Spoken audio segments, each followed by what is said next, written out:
Assalamualaikum warahmatullahi wabarakatuh. Kali ini saya mau membahas tentang dunia kripto, yaitu salah satunya Bitcoin. Oke, nantikan terus ya. Jangan lupa subscribe, like, dan komen agar saya terus bersemangat membuat video. Oke, lanjut di sini. Ini saya mau mereview sejarah salah satu Bitcoin yang lagi nomor satu, yang sebagai basicnya ya. Pertumbuhan dari kripto itu sendiri, yaitu Bitcoin. Oke, saya mau review ini ya, gimana lanjutannya. Oke, tunggu ya bentar guys.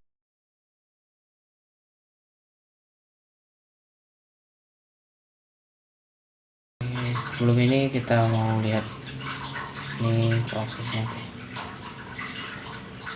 ini kita mau lanjut ke proses kita review dari Bitcoin itu sendiri ya. Kita bisa lihat dari sini, saya mau reviewnya.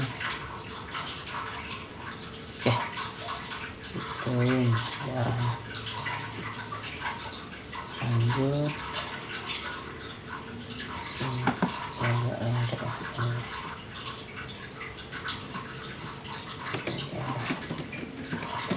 Ini sejarah Bitcoin ya, secara umum. Bagaimana sejarahnya, dasarnya, awalnya. Ini kita mulai dari Bitcoin ya.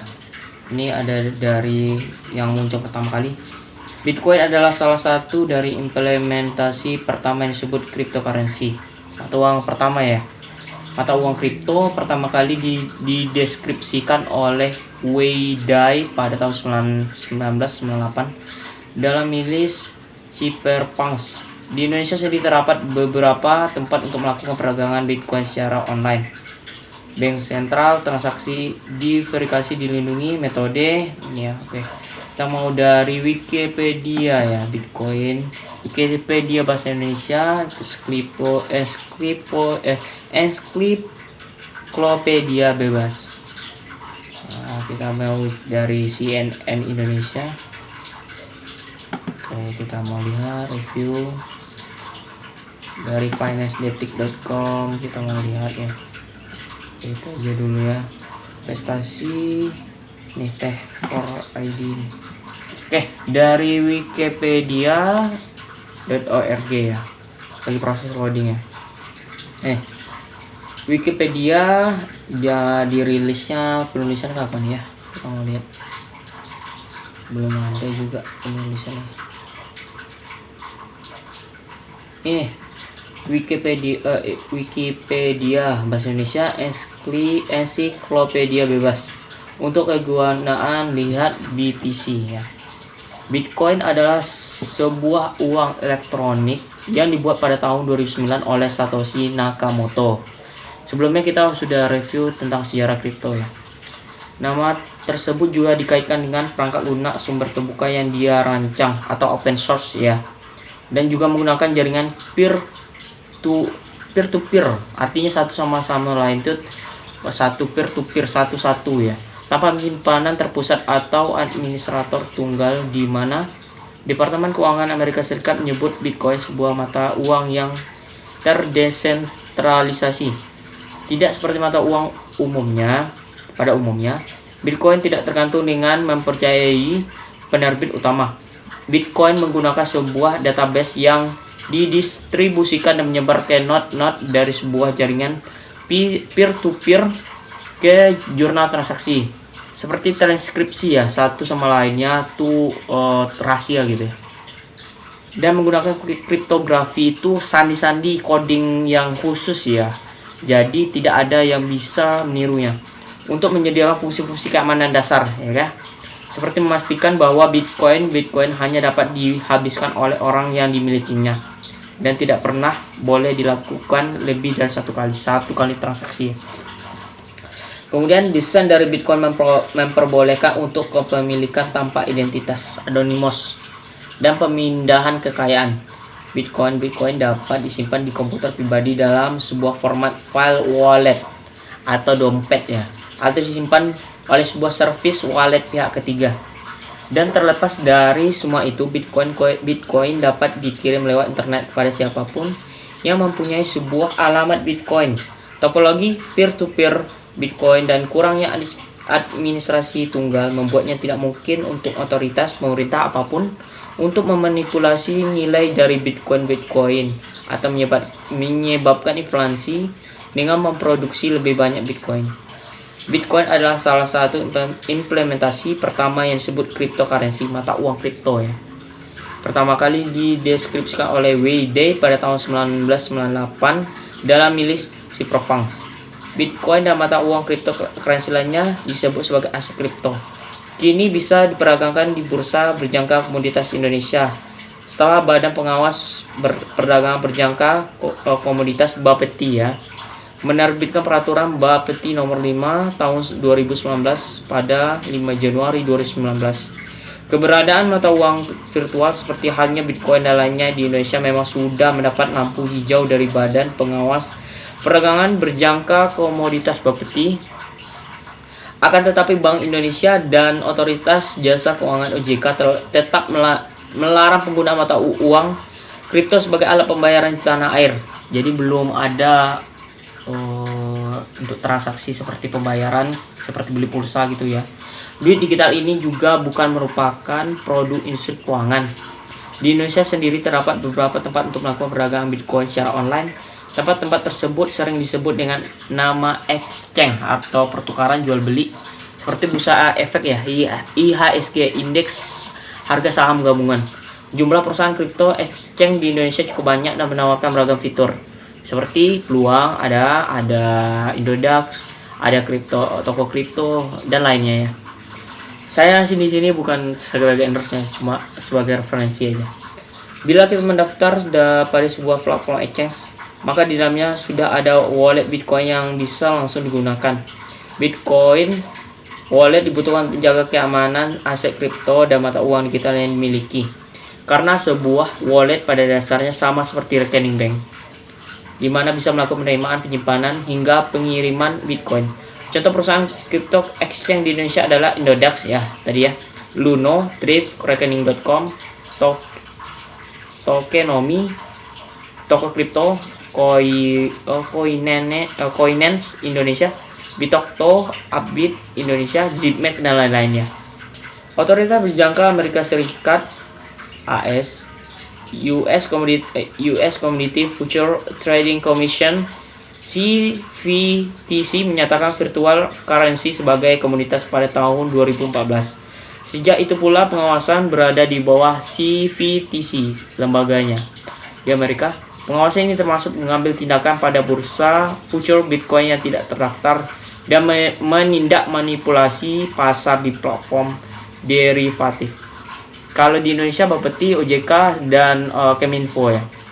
CFTC pun menerbitkan panduan pembeda pasar derivatif dan pasar spot untuk virtual currency.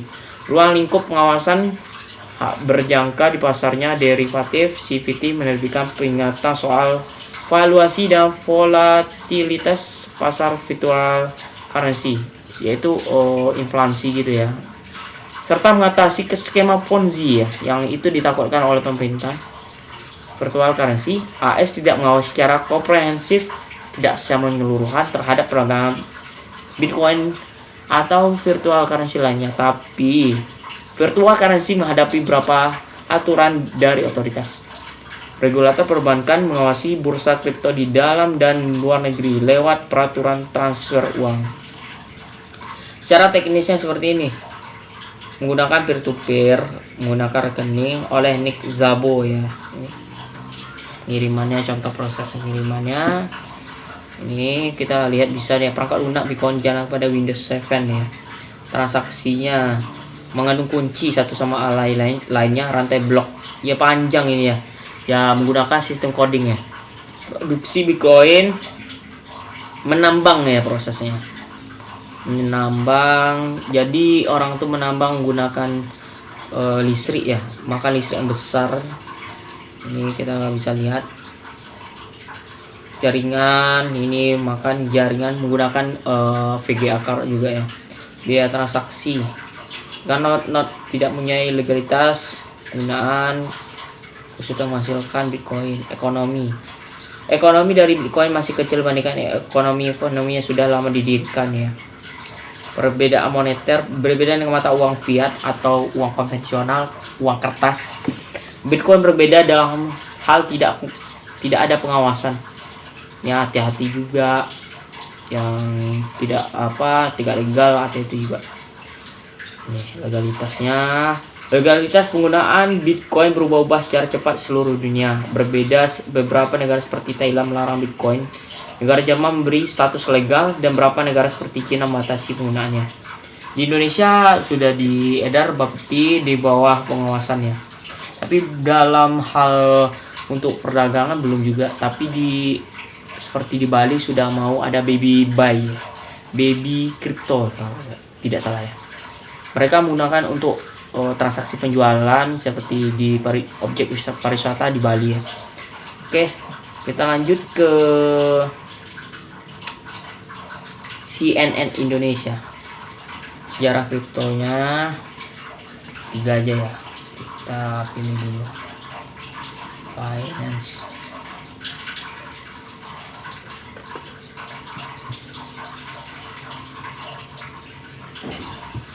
Oke. Ini harusnya dari CNN Indonesia. Sejarah Bitcoin jadi mata uang digital yang populer. Kita mau lihat ditulis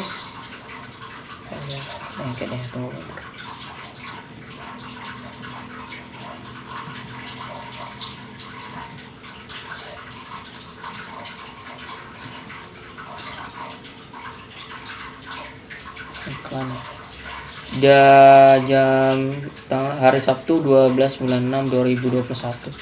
Mata uang melewati sejarah panjang sebelum populer saat ini. Jadi awal mulanya Rp50, sekarang 680 lebih juta ya. Bitcoin merupakan mata uang digital yang populer saat ini. Bitcoin banyak digunakan sebagai alat tukar maupun utama untuk investasi. Bitcoin adalah uang elektronik yang dibuat oleh Satoshi Nakamoto pada 2009. Bitcoin tercipta melalui sejarah yang panjang. Berikut sejarah Bitcoin. Siapa pertama dulu itu? Bitcoin merupakan mata uang. Bitcoin merupakan perkembangan dari uji coba pencipta mata uang digital di era 90-an. Belasan tahun perkembangan mata uang digital mengalami kebuntuan dan barulah di tahun 2009 Bitcoin lahir. Tidak diketahui tanggal pasti lahirnya Bitcoin. Sejumlah sumber menyebut Bitcoin lahir pada Januari 2009. Bitcoin lahir dari gagasan sebuah penelitian yang dilakukan oleh Satoshi Nakamoto. Nakamoto membuat penelitian berjudul Bitcoin a Peer-to-Peer Electronic Cash System yang diunggah ke forum diskusi kriptografi. Tak lama setelah itu, Nakamoto secara resmi merilis mata uang Bitcoin ke publik. Kemunculan Bitcoin memicu lahirnya mata uang kita lain seperti ada Atron, macam itu namanya tak apa.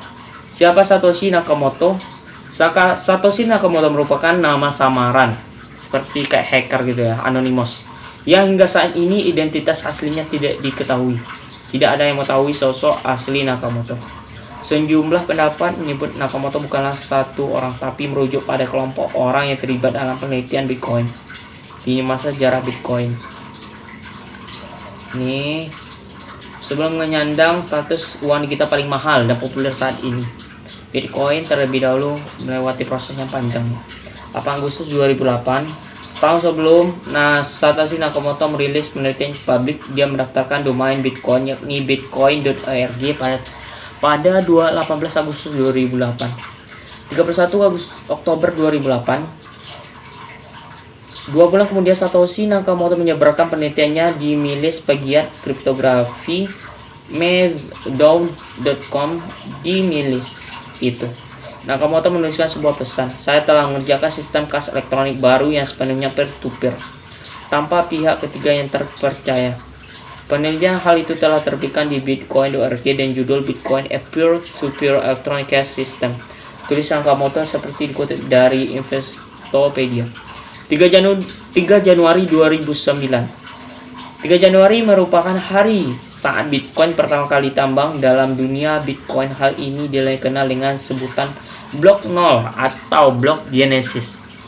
8 Januari 2009, software atau perangkat lunak pertama khusus Bitcoin diumumkan di milis pegiat kriptografi. 9 Januari 2009, Bitcoin blok 1 mulai ditambah. Penambangan Bitcoin terus berlanjut hingga harganya melonjak tinggi. Itulah sejarah Bitcoin hingga menjadi mata uang digital yang populer. Sekarang hingga harganya fantastis ya. Dari yang tidak ada harganya. Dari kutip dari tech4.id, izin ya, di tanggal berapa nih Indonesia? Mengenal Bitcoin, kriptokurrensi pertama di dunia. Pada 1 dekade lalu, founder misterius Bitcoin, Satoshi Nakamoto, mempublikasikan paper akademis banyak 9 halaman berjudul Bitcoin, a Peer-to-Peer Electronic Cash System. Paper tersebut dianggap sebagai sumber awal terciptanya cryptocurrency. Histori Bitcoin dari masa ke masa kamu perlu tahu. Tahun awal 2008 sampai 2010, transaksi Bitcoin pertama dilakukan secara privasi, sehingga tidak ada yang tahu kapan dan bagaimana transaksi itu terjadi. Namun thread pertama dilakukan antara Nakamoto yang sampai saat ini belum tahu asal-usulnya dan developer Hal Finney. Banyak yang spekulasi bahwa Finney yang menikah pada 2014 lalu sebenarnya adalah Satoshi Nakamoto sendiri. Bisa jadi pada awal 22 Mei awal 2008 kala itu, pembelian 2 pizza Papa John oleh Laszlo Hanses sebagai penggemar Bitcoin menandai transaksi real world Bitcoin perdana. Hanses menukarkan 10.000 Bitcoin untuk membeli 2 pizza besar Papa John. Dari tarik utama 2013 sampai 2017, perjalanan Bitcoin berlanjut secara perlahan dan mulai menarik perhatian pada 2013 setelah banyak inflasi besar dalam mata uang. Di akhir 2013, cryptocurrency mengalami lonjakan nilai dari sekitar $100 per koin menjadi 1.000 dalam kurun waktu 1 bulan, sebelum berkurang separuh nilai hingga selama 3 atau 4 bulan ke depan. Nilai Bitcoin tidak mencapai 1.000 lagi hingga 2017. Lonjakan tersebut menarik perhatian media mainstream dengan Business Insider tulisan berjudul "I'm changing my mind about Bitcoin." Setelah beberapa minggu sebelumnya menyebut Bitcoin hanya sebagai lelucon. 3 tahun berikutnya Bitcoin bertahan di kisaran $400, tidak pernah sampai di atas 650 atau di bawah 250. Dan salah satu kejadian paling penting selama waktu tersebut adalah jatuhnya Mt. Gox exchange cryptocurrency pertama dan mengajukan perlindungan kebangkrutan setelah diretas hingga 500 juta Bitcoin, dan 30 juta deposito uang tunai. Peretasan tersebut adalah yang terbesar dalam dunia kripto hingga memperparah reputasi Bitcoin sebagai aset dengan minimnya proteksi keuangan bagi para penggunanya. Inflasi gelembung Babel Bitcoin 2017. Setelah 3 tahun stabil, Bitcoin mulai mencapai puncaknya pada 2017. Di tahun ini, nilai cryptocurrency mulai meningkat dari sekitar $1.000 per koin hingga hampir nilai 20.000 per koin dalam hitungan bulan. Wow, tahun 2017 dia juga dianggap sebagai usaha publik besar perdana dari berbagai institusi keuangan untuk terlibat dalam metode kripto yang membantu meningkatkan bubble dalam harga Bitcoin. Bubble mulai terjadi sesaat sebelum Natal 2017 dan hanya selang beberapa minggu setelah future dirilis. Lalu pada akhir Januari 2018, Bitcoin mengalami penurunan dari $20.000 per koin menjadi 10.000. Penurunan tersebut didorong oleh meningkatnya kekhawatiran bahwa regulator berencana untuk menindak cryptocurrency yang sebagian besar beroperasi di luar bantuan regulator normal pada saat itu. Selanjutnya Bitcoin terus menurun selama awal 2018 sebelum mulai stabil di angka 7.000 per koin. Nilainya bertahan di kisaran 6.000 hingga 7.000 sejak Juni. Jadi selama 10 tahun ini Bitcoin memiliki nilai sebesar 6.305 per koin rata-ratanya. Meskipun sekarang Bitcoin telah benar-benar memasuki kesadaran mainstream, tetap saja terdapat kekhawatiran terkait usia panjang dan kegagalan pada masa mendatang. Pertumbuhan harga dari tahun ke tahun. Pada saat pertama kali dirilis di perdagangan tahun 2009 sampai dengan tahun 2013, nilai tukar Bitcoin mencapai 12.000 kali kenaikan. Kemudian kuartal ketiga tahun 2017 ini, harga Bitcoin sampai pada level tertinggi sepanjang masa, yaitu 6.194 dolar per satu BTC atau 81,7 juta rupiah per satu BTC. Jika kita lihat total kenaikan dari tahun 2009 sampai 2017, kurang waktu 8 tahun harga Bitcoin sudah naik sebesar 61,940 kali atau 6.194.000%. Pertumbuhan yang benar-benar fantasi ya untuk sebuah mata uang. Nah, bagaimana dengan harga tahun 2019 yang mencapai 155 juta per koin? Bitcoin kini rekor ya, sekarang gila harganya hingga dijadikan mahar pernikahan. Wow, fantastis. Tapi untuk mata uang kita nggak tahu ke depan, kita mudahan lebih baik ya, dan mata uang ini tetap eksis ya. Oke, sekian dari saya untuk tentang bahas-bahas Bitcoin. Mungkin ada video-video yang lainnya tentang Bitcoin ya. Mungkin di video selanjutnya saya mau bahas mata uang yang lainnya. Oke, jangan lupa subscribe, like, komen agar terus bersemangat buat video. Oke, sampai jumpa. Assalamualaikum warahmatullahi wabarakatuh.